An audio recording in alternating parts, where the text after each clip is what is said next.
Hello, my best students. Today, you're not just going to learn English. You're going to live through a story that will change the way you see yourself and your voice forever.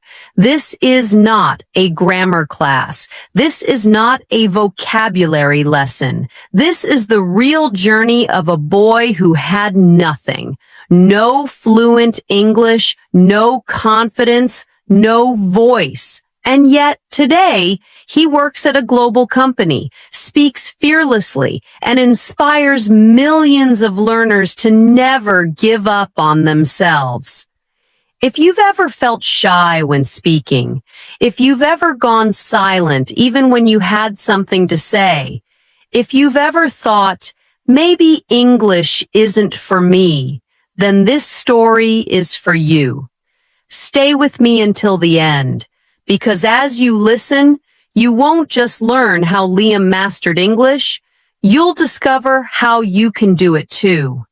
And if you're serious about changing your life with English, subscribe now to Native Flow, because here we don't just teach English, we teach transformation. Now let's begin with the story of a boy named Liam. Part 1. I stayed silent because I was scared. It started in school. I was 15. One day, the English teacher pointed at me and asked me to read a sentence from the book. I knew the words. I could read them in my head, but my mouth refused to open. I looked at the page, then at her, then at the class, and then I said nothing. People laughed. Someone said, "He doesn't know English." But the truth is, I did. I just didn't know how to speak it out loud. That day, I made a decision, not on purpose, but deep inside. I decided it's safer to be silent. From that moment, every English class felt like torture. I avoided eye contact. I prayed the teacher wouldn't ask me, and when someone asked me a question in English, I just nodded or smiled. But the silence didn't end at school. It followed me everywhere. In shops, I avoided speaking to tourists. Online, I never joined English chats. At home, I stayed quiet, even though my dreams were screaming inside me. One night, I watched a YouTube video of a guy presenting a design to a client. He spoke fluent English. He explained everything with confidence. He smiled. He belonged. I paused the video and just sat there because I knew I could make designs like that, but I couldn't speak like that, and that broke me. At 17, I applied for a remote internship. They liked my design portfolio. They invited me to a Zoom interview in English. I said yes, but inside, I was shaking.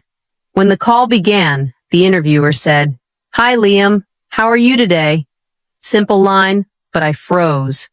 I tried to speak, but the words didn't come. I smiled awkwardly, then said in broken English, I'm fine, thank you." My voice cracked. My chest was tight. He was kind. He continued the interview, but I already knew the job was gone, not because I wasn't talented, but because my silence spoke louder than I did. People think not speaking English means you're not smart, but that's not true. I had ideas. I had dreams. I just didn't have a voice, and it wasn't because I didn't learn. It was because I didn't practice speaking. I had studied vocabulary. I had watched videos, but I never trained my mouth. I never practiced out loud. I never felt safe to speak. So I stayed silent. Not because I wanted to, but because fear had become my language. After that Zoom interview, I didn't leave my room for hours. I turned off my phone. I closed my laptop. I didn't even cry. I just stared at the wall, empty. I kept hearing that moment over and over in my head. "Hi, Liam. How are you today?" And then, the silence. That one question destroyed months of work, hours of effort, and all the hope I had. And the worst part? I understood everything he said. I understood every sentence, every word, but I still couldn't reply. I had the English inside me, but I had locked it away deep inside, and I didn't know how to open that lock. The lock wasn't language, it was fear. People say, learn vocabulary. People say, watch English movies. People say, use this app, that website, this course. I did all of that. I had lists of vocabulary. I watched hours of videos. I followed Instagram pages. I knew the words. I just couldn't use them when it mattered. Why? Because I never trained my mouth. Because I never trained my courage. I was the guy who got the answers right on paper, but failed in conversation. I could write an email, but I couldn't say hello without sweating. I could understand a podcast, but I couldn't speak even one clear sentence out loud. I had built an English brain, but I had never built an English mouth, and so I kept locking it all away. Every time I wanted to speak, I stopped myself. I'd say, not now. I'd say, tomorrow. I'd say, I'll practice later. But later never came, because fear grows in silence, and every time I stayed silent, the lock became stronger. What if I make a mistake? What if they laugh? What if I sound stupid? What if I forget the word? What if I freeze again? I said what if so many times that I forgot to say anything real. I was living inside my brain, not my mouth. I was playing fake conversations in my head, but saying nothing in the real world. It was around midnight. Everyone at home was asleep. I was lying in bed staring at the ceiling. I felt heavy, tired, frustrated, angry, but mostly ashamed. Ashamed that I had all these dreams, and I was doing nothing about them. Ashamed that I was letting fear decide my life. And then something happened. I got up slowly. I walked to the mirror in the hallway. It was dark, but I could see my reflection. I looked at myself, really looked. My eyes were tired. My shoulders were down. I looked like someone who had given up. And then, without planning, I said one sentence out loud. I want to speak English. That was it. No fancy words, no long lines, just that one sentence. And when I heard my own voice, I felt something break, something shift, because for the first time, I had spoken not to impress someone, not to answer a question, not to pass a test. I had spoken for me. I know it doesn't sound dramatic. I didn't give a speech. I didn't sing a song. I just said one sentence in the mirror, but that sentence was a key. It didn't open the door fully, but it made me believe maybe the lock isn't as strong as I thought. I used to think fear meant I wasn't ready, but now I know fear is just a sign that something matters, and English mattered to me, not for grades, not for likes, but for freedom. So I made a promise that night. Every night I will say at least one sentence in English, even if I whisper, even if I stutter, even if I forget the words. One sentence, one voice, one chance to get stronger. No one saw me, no one clapped, no one congratulated me, but I knew something had begun. The silence was still there, but now, so was the sound of my voice. Part 2. The sentence that set me free. After I said that first sentence in the mirror, I want to speak English, I didn't sleep much that night, not because I was scared, but because for the first time in years, I felt a spark. It was small, quiet, but it was there. Hope. And I kept hearing my own voice in my head. It wasn't perfect, it wasn't fluent, but it was mine. The next morning, I woke up earlier than usual. The house was still quiet, and instead of grabbing my phone, I walked back to the mirror. I looked at myself. Same face, same eyes, but something felt different. I stood there, and this time, I didn't wait for motivation. I just opened my mouth and said, "My name is Liam. I am learning English one day. I will speak fluently." 3 sentences, simple, short, but they shook something inside me. From that day, I started speaking 1 new sentence every morning, not for YouTube, not for school, not for a test, but for me. I didn't care if the grammar was perfect. I didn't care if the pronunciation was correct. I just wanted my voice to stop being afraid. Here's what my first week looked like. Day 1. I want to speak English. Day 2. I believe in myself. Day 3. My English is getting better. Day 4. I'm not afraid to try. Day 5. I can talk about my day. Day 6. It's okay to make mistakes. Day 7. I will not stay silent anymore. That last one made me cry because I knew this wasn't about English anymore. This was about me choosing to exist, choosing to be heard. Most people try to speak English by thinking, but I had already done too much thinking. I needed to do the opposite.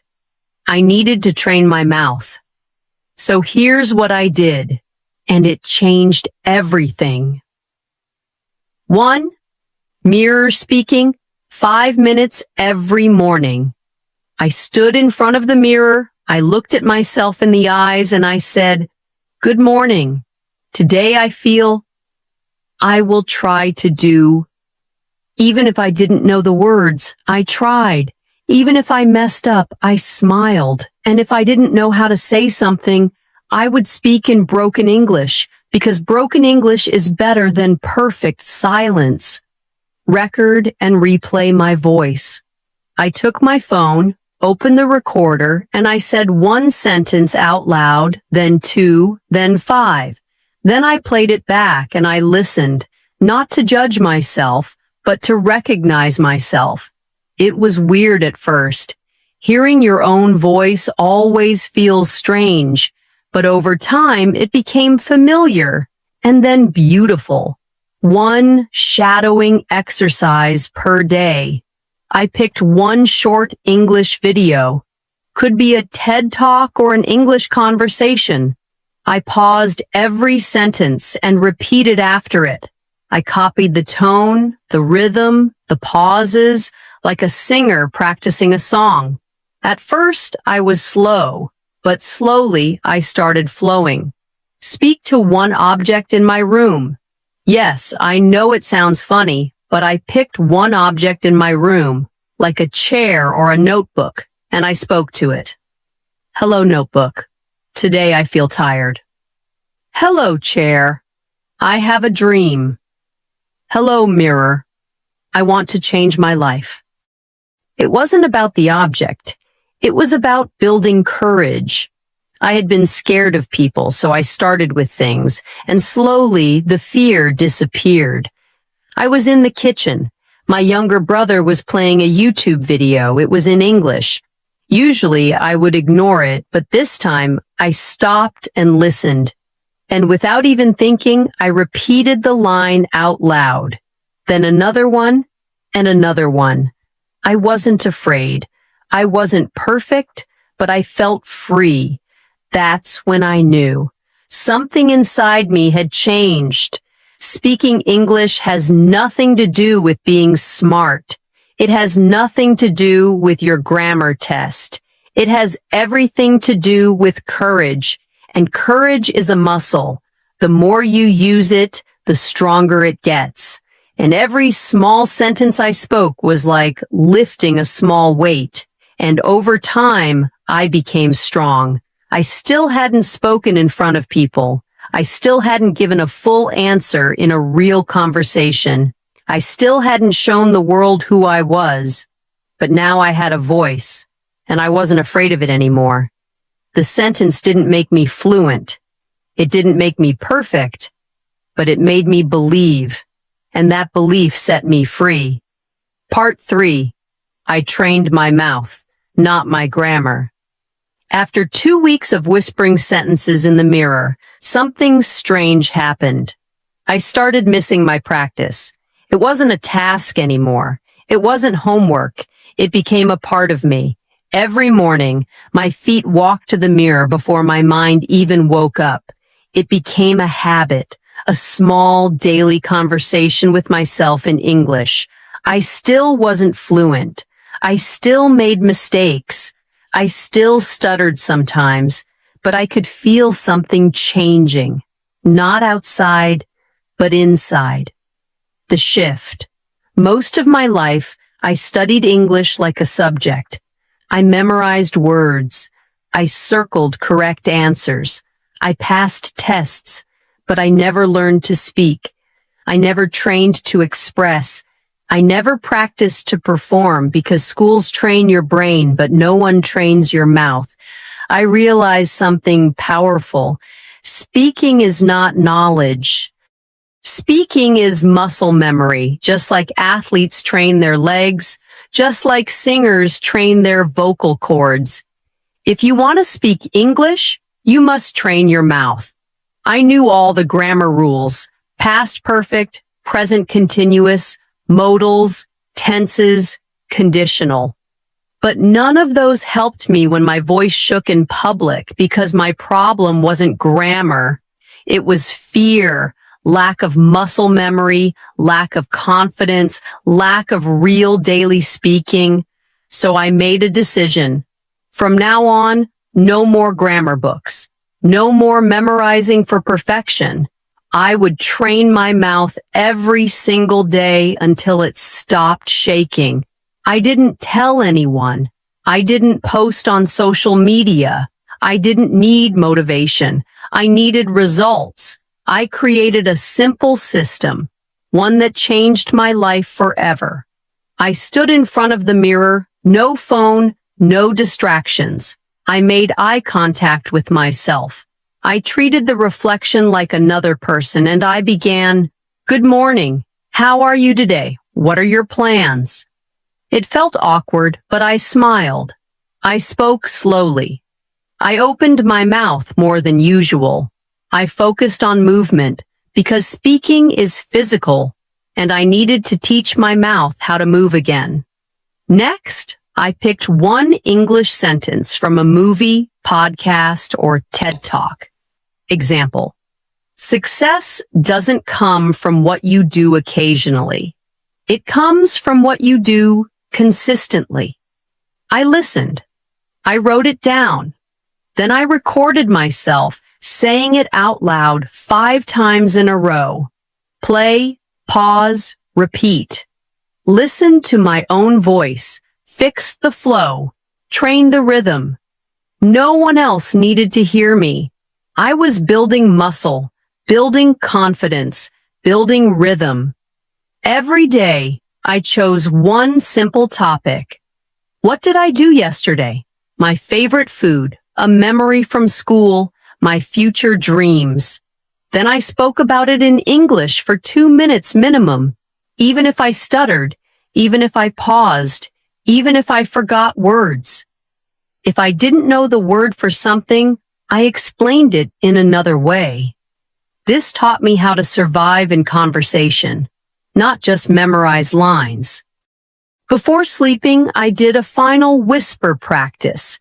No energy, no pressure, just me and my thoughts in English. Even if I was tired, I would say 1 or 2 simple sentences like, "Today I practiced well, I'm getting better slowly. Tomorrow I will try again." That bedtime voice became my daily goodbye to fear. I didn't become fluent overnight, but after 30 days I could speak without panic. I could speak without whispering. I could speak without feeling like a fraud. One day, something unexpected happened. My cousin came to visit. We were sitting in the living room. He asked me, "Have you watched this new English movie?" I nodded. Then, without thinking, I started talking about the story in English. Not perfectly, but naturally. He looked at me surprised. He said, "When did you start speaking like this?" And I smiled because I knew it wasn't magic. It wasn't a course. It wasn't a miracle. It was mouth training, daily, honest, alone, in silence. And now I was speaking, not for them, for me. If you're watching this video right now, let me tell you the truth. You do not need better grammar. You need mouth training. You need real sentences, real practice, real repetition. Your brain already knows English, but your mouth doesn't trust you yet. So teach it, train it, talk, whisper, stumble, pause, but do it every single day, and I promise you, your voice will return. I had spoken in front of the mirror. I had spoken to myself. I had spoken to my phone. But I had never spoken in front of a group. I had never stood up in public and said something in English with eyes watching me. And deep inside, that fear was still there, waiting, whispering, "What if you freeze again? What if they laugh? What if you fail again?" And then, one day, the opportunity came. It was a simple presentation in class, just 60 seconds, just one topic. But it was enough to shake my hands, enough to remind me of every moment I stayed silent before. I stood up. I walked to the front. My legs felt heavy, my chest tight. My name was called, and I opened my mouth. It was a Thursday. The air in class felt heavy that morning, like something big was about to happen. Our teacher stood in front of us and said, "Tomorrow, each of you will give a short talk in English." My heart dropped. I tried to act normal, but inside I was frozen. I felt it immediately, the old fear. It came back fast, like a wave. My chest tightened. My palms began to sweat. That voice in my head started again. "You can't do this. You'll freeze. They'll laugh." That night, a storm inside me. I walked home slowly. The whole world felt louder than usual. My thoughts were screaming. My breathing was shallow. I couldn't eat properly. I sat at the dinner table staring at my plate. My mom asked, "Is everything okay?" I smiled. "Yeah, just tired." But I wasn't tired. I was terrified. That night, I didn't sleep. I stared at the ceiling again. The same ceiling I had stared at weeks ago when I couldn't even say one sentence. But now, something was different. I wasn't just afraid. I was also ready. At 2:13 a.m., I got out of bed. I stood in front of my mirror. I looked at myself just like I had on day one. I saw the same eyes but not the same person, and I whispered, "You've trained for this. You're not silent anymore. They're not enemies. They're just people. You have a voice now. Use it." And then I said my lines, the ones I would say the next day again and again and again. My mouth still shook, but it didn't close. That was enough for me. The next morning, my hands were cold. My stomach felt empty, even after breakfast. We reached school. Everyone was nervous. People were flipping notebooks, repeating sentences, whispering to themselves. I just sat quietly, not because I was calm, but because I was preparing for war. The teacher called out the first name, then another, and then I heard it. Liam. I stood up. My legs felt like they weighed 100 pounds. I walked slowly to the front of the class. My teacher smiled. The students were watching. Some leaned back. Some were scrolling their phones. but I noticed one thing. Everyone was silent. I had been scared of that silence for years, but this time I was standing inside it. I looked up and I said, "Good morning. My name is Liam." My voice cracked slightly, but it came out. It came out. I paused, then I breathed, then I continued. Today, I want to talk about my journey with English. Someone raised their eyebrows. Someone whispered, "Oh, okay." But I ignored everything except my next sentence. For many years, I was scared of this language. I thought if I made a mistake, people would laugh. So I stayed silent. I could hear my heartbeat in my ears, but I kept going. I said, "But silence is heavier than any mistake. It doesn't protect you. It traps you." And I got tired of hiding. One girl looked up from her desk. A boy in the corner sat forward slightly. I could feel the room shifting, so I started speaking one sentence a day to the mirror, to myself, to no one. And slowly my silence turned into sound. I ended with, "I'm not fluent. I'm still learning, but I'm not silent anymore." Then I said, "Thank you," and I looked up. No one laughed. No one whispered. No one smirked. For about 4 seconds, there was just silence, and then someone clapped, then another, then the entire class clapped. Not because it was a perfect speech, not because it was advanced English, but because they knew this was real, this was brave, this was human. My hands were still shaking, but inside, I felt something new. I didn't feel small. I didn't feel ashamed. I didn't feel like the boy who froze on Zoom. I felt free. Speaking English isn't about sounding perfect. It's about showing up, even when your voice shakes, even when your mouth forgets, even when fear is screaming inside. And when you do that, even the world stops to listen. That one speech changed everything, but it didn't complete me. I still didn't speak in public often. I still avoided long conversations. I still panicked sometimes when native speakers spoke too fast. This was not the finish line. This was the gate. And now I had to walk through it because there was one final fear left.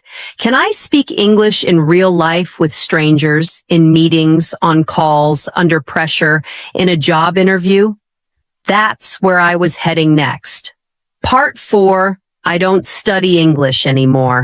I live it. After my classroom speech, something shifted. It wasn't the way people looked at me. It wasn't their applause. It wasn't the praise from the teacher. It was something deeper, something I never expected. I had finally heard my own voice. For years, I lived in my head. I had dreams, ideas, questions, opinions, but I never let them out because I thought my English had to be perfect first. But that speech taught me something powerful. You don't need perfect English to be heard. You need real courage to be real. But after that day, I faced a new challenge, a bigger one. Could I speak outside the classroom? Could I speak when no one was guiding me? No one was expecting a presentation? No one was waiting for a speech? Could I speak in life? This question haunted me because school was safe. School had structure. School had silence and rules. But life was chaos, fast, unpredictable, real. And real is where English learners break. I didn't want to break. I wanted to grow, so I made a new promise to myself. From now on, I will not study English. I will live it. It happened when I was walking alone near the bus station. A tourist, probably from the UK, looked lost. He was holding his phone, scanning the street. He looked around and asked in English, "Hey, do you know where the Central Market is?" I froze, not because I didn't understand. I understood every word, but my brain hesitated. This was not a school question. This was not a safe mirror exercise. That one speech changed everything, but it didn't complete me. I still didn't speak in public often.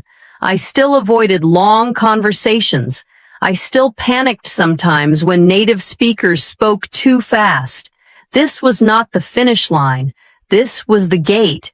And now I had to walk through it because there was one final fear left. Can I speak English in real life with strangers, in meetings, on calls, under pressure, in a job interview? That's where I was heading next. Part 4. I don't study English anymore. I live it. After my classroom speech, something shifted. It wasn't the way people looked at me. It wasn't their applause. It wasn't the praise from the teacher. It was something deeper, something I never expected. I had finally heard my own voice. For years, I lived in my head. I had dreams, ideas, questions, opinions, but I never let them out because I thought my English had to be perfect first. But that speech taught me something powerful. You don't need perfect English to be heard. You need real courage to be real. But after that day, I faced a new challenge, a bigger one. Could I speak outside the classroom? Could I speak when no one was guiding me? No one was expecting a presentation? No one was waiting for a speech? Could I speak in life? This question haunted me because school was safe. School had structure. School had silence and rules. But life was chaos, fast, unpredictable, real. And real is where English learners break. I didn't want to break. I wanted to grow, so I made a new promise to myself. From now on, I will not study English. I will live it. It happened when I was walking alone near the bus station. A tourist, probably from the UK, looked lost. He was holding his phone, scanning the street.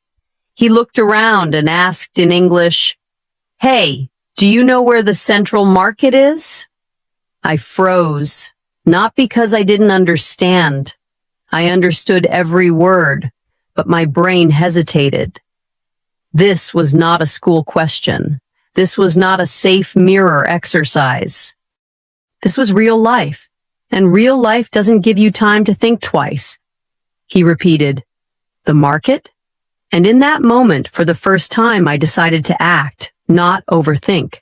I said, "Yes, just go straight, then second left."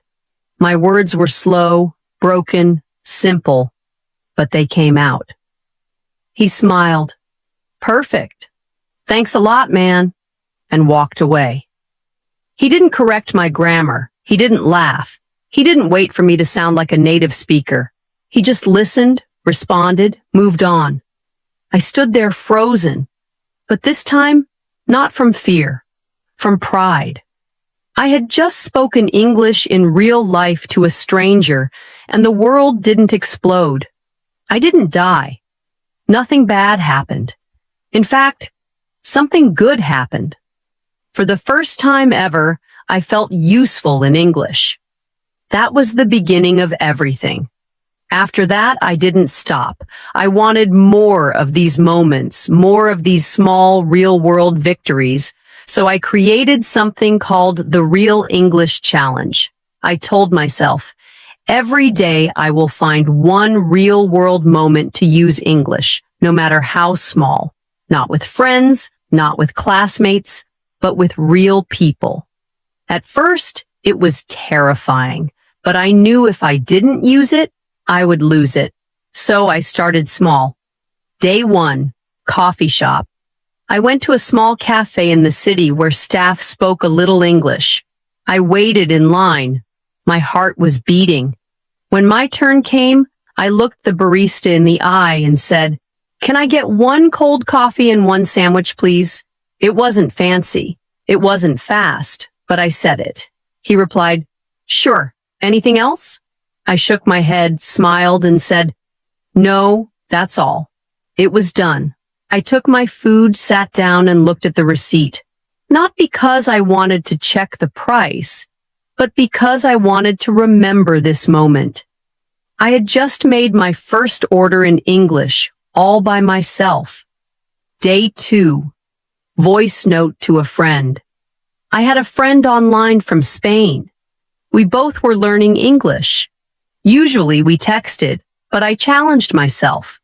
Today, I would send a voice note in English.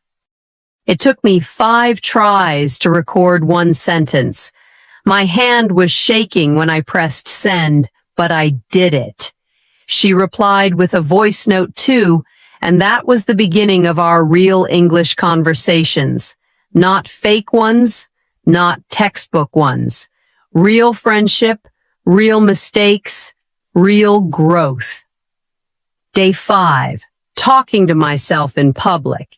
Yes, it sounds weird, but I started walking in the street and pretending I was on a phone call in English. I'd say things like, Yeah, I'll be there in 20 minutes. I just had a coffee. Weather is nice today. Oh, really? That's great. Tell me more. No one paid attention, but I knew what I was doing. I was breaking the fear of speaking in public, and slowly my voice became natural, comfortable, normal.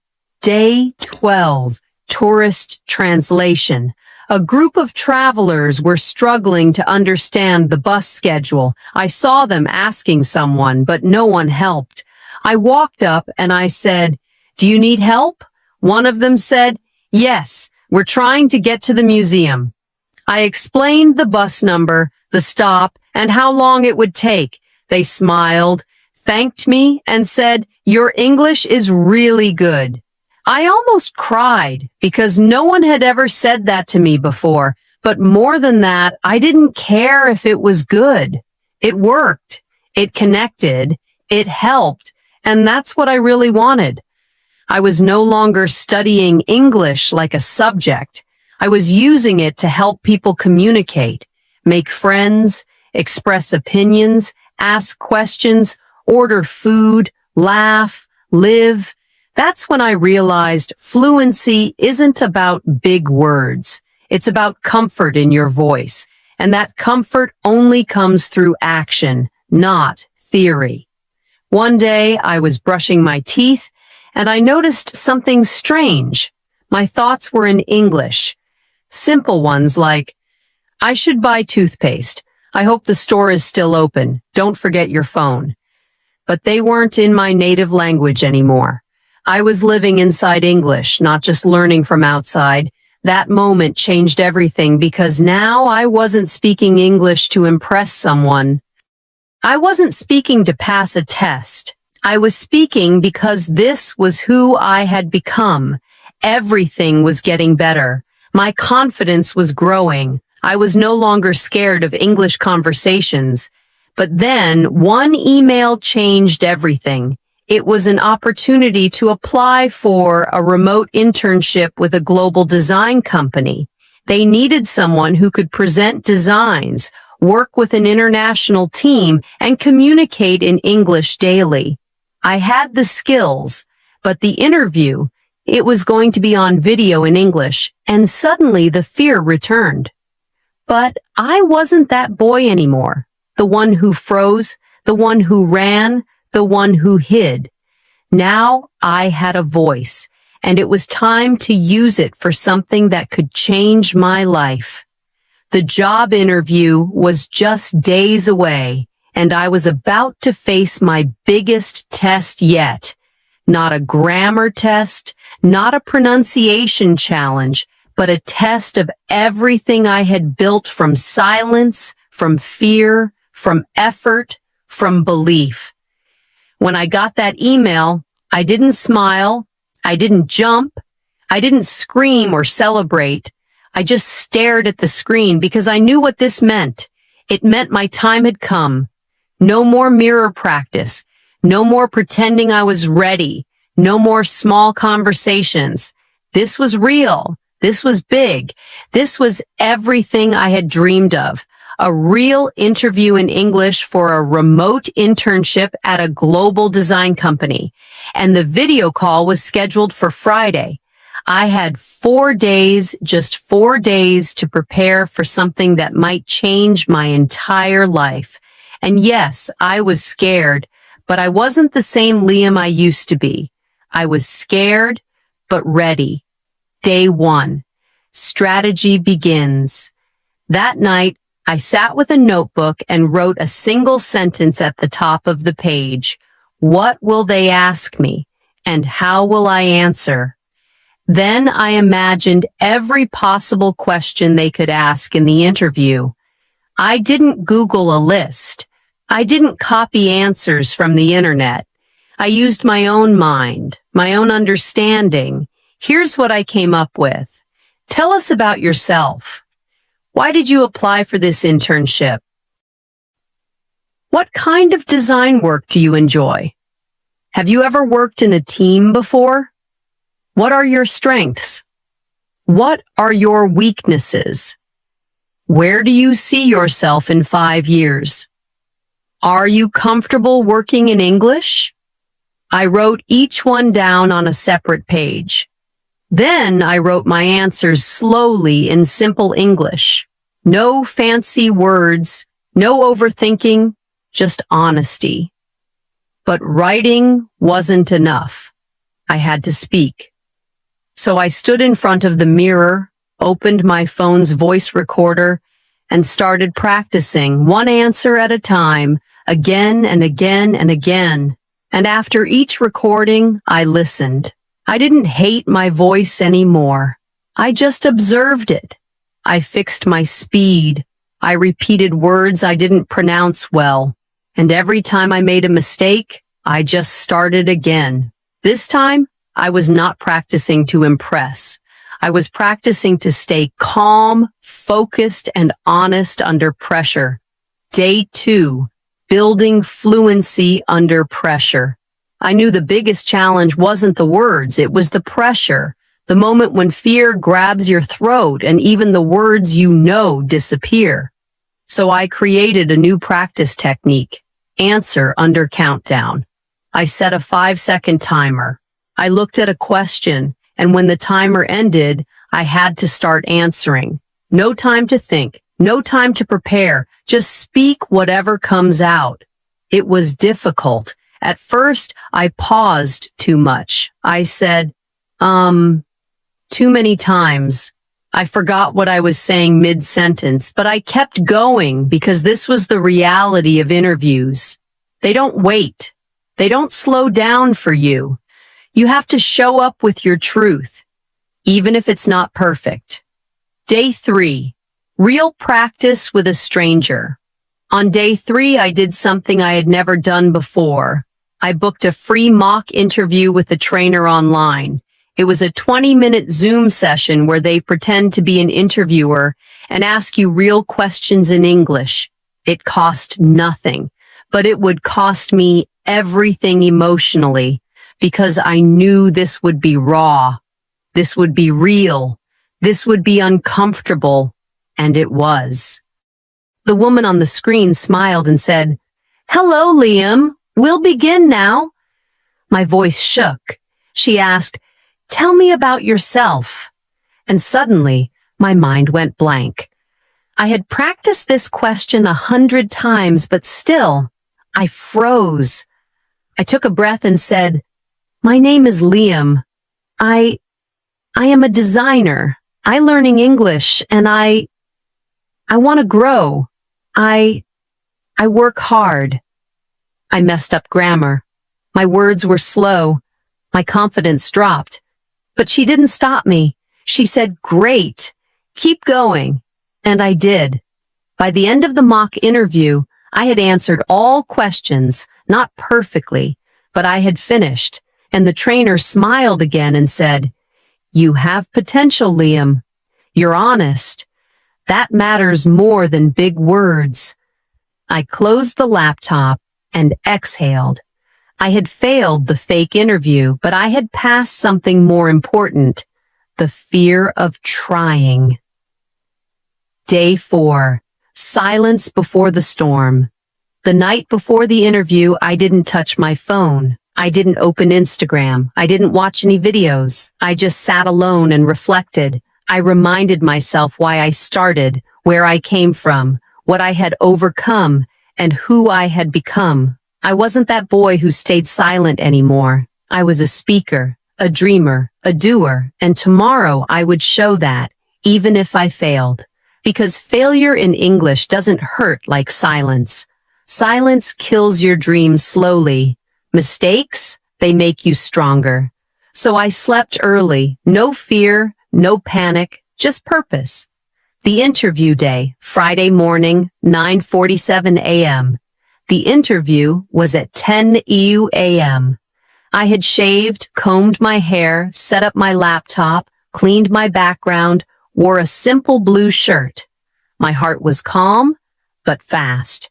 I checked everything twice. Camera, microphone, internet, 9:59 a.m. I sat in front of the screen staring at the Zoom link. 10 o'clock, I clicked Join Meeting. The screen blinked, and suddenly, there they were. 2 people, 1 woman, 1 man, both smiling. The woman spoke first. "Hi, Liam. Thank you for joining. Can you hear us okay?" And right there in that one moment, I faced the ghost of my past, because years ago I had heard the same line, and I froze.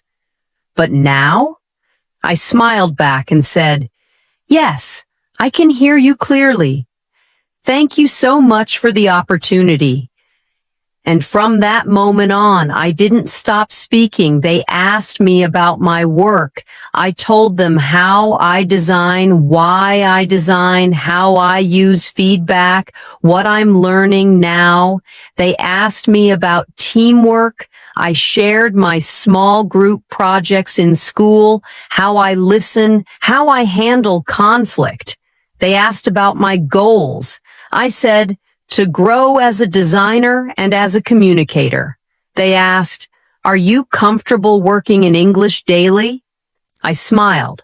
I said, "I won't say I'm perfect, but I speak every day. I learn every day, and I am not afraid anymore." They nodded, and one of them, the man, said something I'll never forget. "Liam, your English is not perfect, but your honesty, your energy, and your growth mindset, that's rare. Thank you." They ended the interview with warm smiles. I closed the laptop, and for the first time in my life, I cried, not because I failed, but because I had faced everything that used to break me, and I had spoken through it. People don't want your perfect English. They want your real presence. They want your voice, your clarity, your effort, your truth. The world doesn't belong to the fluent. It belongs to the brave. And that day, I had finally become both. I didn't open the email right away. After the interview, I waited, not for a reply, but for silence to return, because I was used to rejection. I had lived with it before, and if they said no, I would still be proud, because this time I had shown up, spoken up, and stayed present, fully in English. But then, 3 days later, I opened my inbox. The subject line said, "Congratulations, Liam, you're selected." I didn't jump. I didn't scream. I didn't shout or dance. I just sat there, quietly, and let the tears fill my eyes, not because I was shocked, but because I was ready. Not just for the job, but for the life that was now opening up to me. It was a Monday morning. My first meeting was scheduled at 10 a.m. with 5 other team members across the world, people from Germany, Brazil, Canada, and South Korea. All of them spoke fluent English, and now, so would I. I logged in. My camera was on. My mic was working. They smiled, and someone said, "Hey, Liam, welcome to the team." And I replied, "Thank you. I'm really happy to be here." That sentence, it was short, but for me, it was louder than a speech because I wasn't speaking English to learn. I was speaking English to live. In the next few weeks, I learned something powerful. English was no longer a task. It had become my tool, not something I studied, something I used every single day. I was speaking in team meetings, daily emails, feedback calls, brainstorming sessions, design presentations, chat groups. And the most beautiful part? I was not perfect, and no one expected me to be. In fact, my boss once told me, "Liam, your English is clear and human. That's more important than being advanced."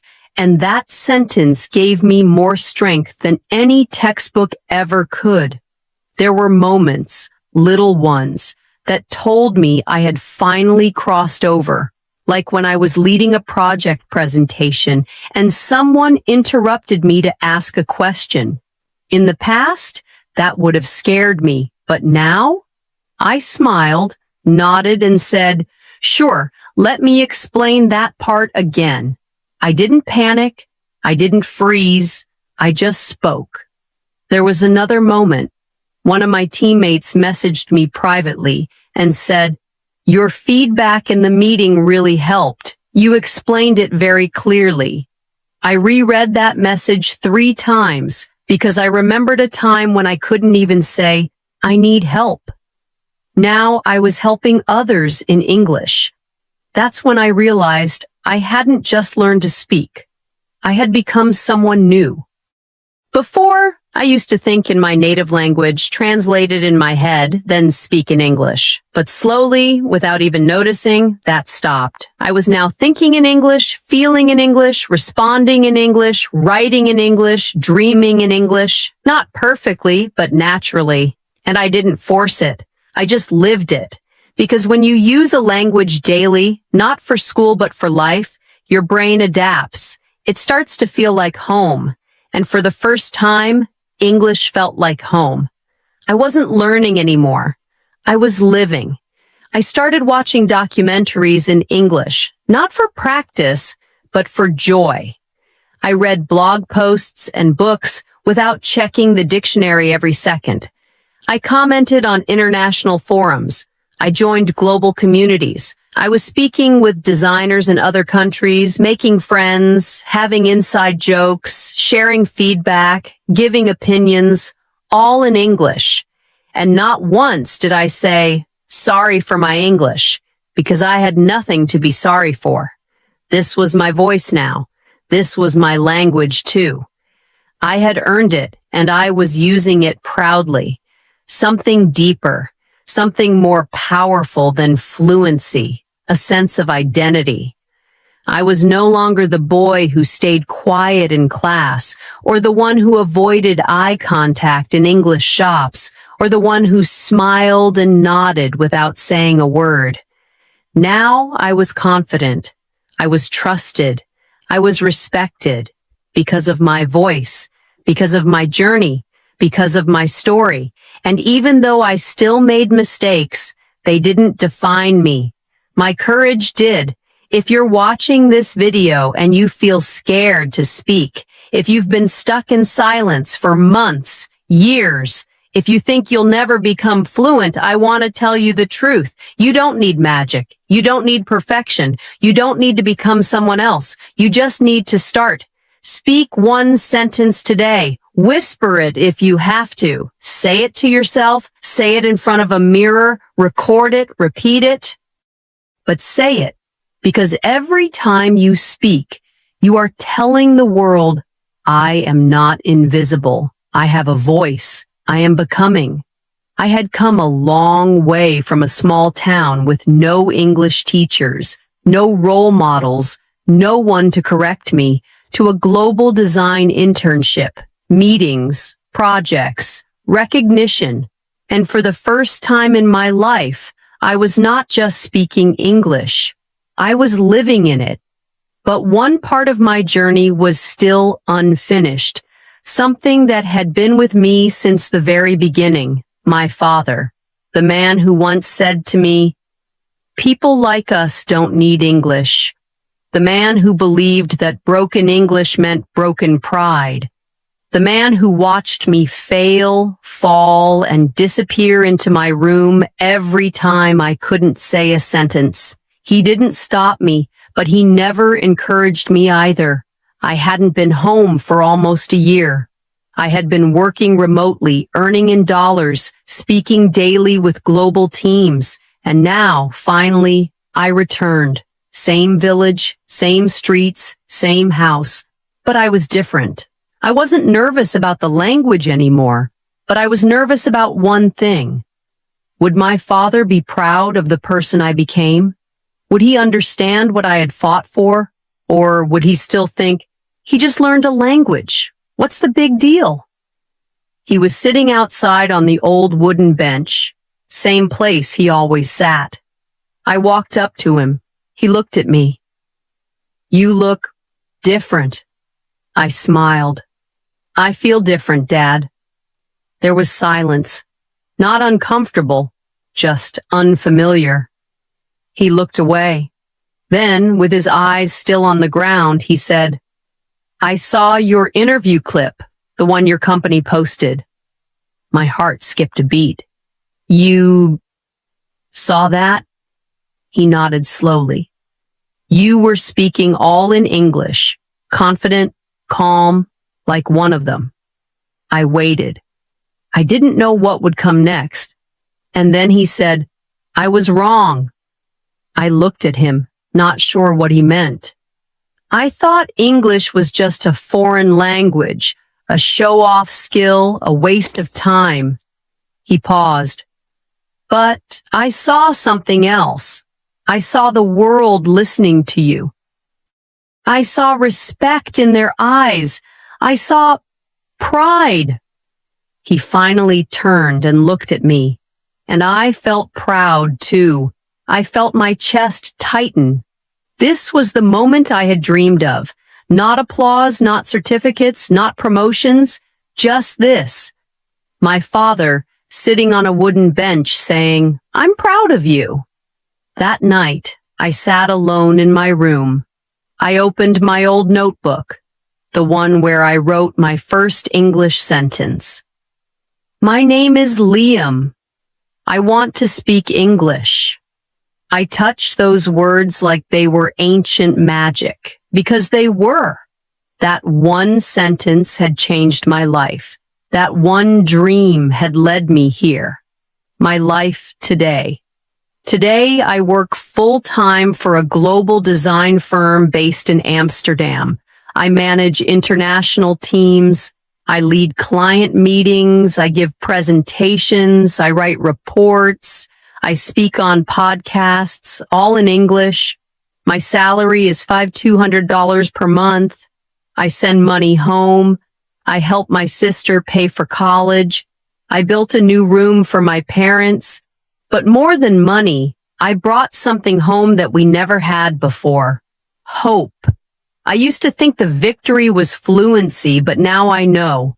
The real victory is courage, consistency, confidence, not fancy words, not perfect grammar, but the willingness to speak when your voice shakes. That's what changes lives.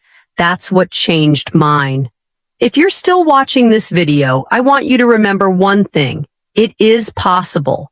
Even if you come from a small village, even if you have no English environment, even if you feel embarrassed and make 100 mistakes, it is still possible. Because I started from zero and I made it here, not because I was special, not because I was lucky, but because I never gave up. Train your mouth. Train your mind. Train your courage. Speak even when no one is listening. Practice even when no one believes in you. Because one day, the world will listen, and your voice will matter, and on that day, you will realize you didn't just learn English. You changed your entire life. Thank you for watching. This was the true story of how I became fluent in English. Not in a school, not with magic, but with struggle, silence, and unstoppable belief. If this story helped you, if you felt something, if you see a part of yourself in me, then do one thing: subscribe. Because this channel isn't just about English. It's about becoming the person no one thought you could be. Speak English, live freely, change your life,